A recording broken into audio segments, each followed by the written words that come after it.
शाम पूरी तरह से ढल चुकी थी। गहरा अंधेरा छाने लगा था। तथागत गौतम बुद्ध ने शिष्यों को विश्राम करने का आदेश दिया। सभी शिष्यों ने बुद्ध के आदेश का पालन किया और विश्राम करने के लिए एक उचित स्थान का चयन कर लिया। इससे पहले सभी निद्रा में लीन होते गौतम बुद्ध को एक अद्भुत कथा याद आ गई, जो उन्होंने अपने शिष्यों को सुनाई। यह कहानी तब की है जब पृथ्वी पर हर जगह प्रकाश नहीं था, अग्नि नहीं थी, चारों ओर अंधेरा ही अंधेरा था।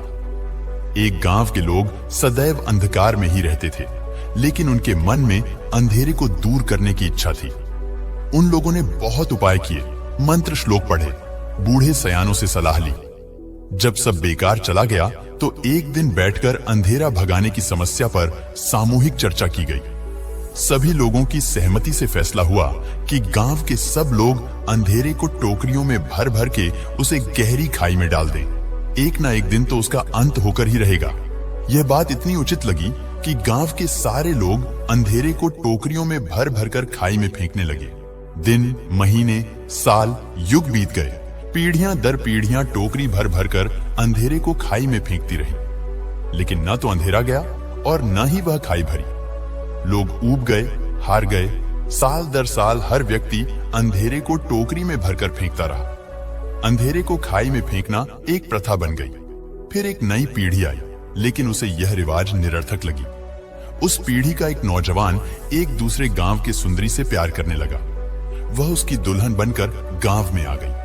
पहले ही दिन उसकी सास, ससुर, जेठ, देवर, देवरानी सब उसके पीछे पड़ गए कि गृह प्रवेश बाद में होगा, पहले 5 टोकरी अंधेरा भरकर इस खाई में फेंको। तब वह हंसने लगी और उसने अपने वस्त्रों की गांठ में से एक सफेद चीज निकाली और अपने मायके से लाया हुआ दीपक निकाला। 2 पत्थरों को रगड़कर अग्नि प्रज्वलित की। दिया, बाती, तेल और अग्नि के मेल से उजाला हो गया।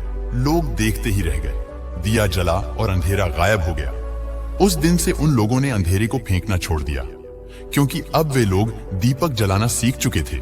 इस कहानी से हमें यह सीख मिलती है कि यदि आप किसी कार्य में सफल नहीं हो पा रहे हैं, तो आप अपने उस कार्य करने के तरीके को बदलकर कोई दूसरा व सही तरीका अपनाइए, जो आपको उस कार्य में सफलता दिलाए। नमो बुद्धाय।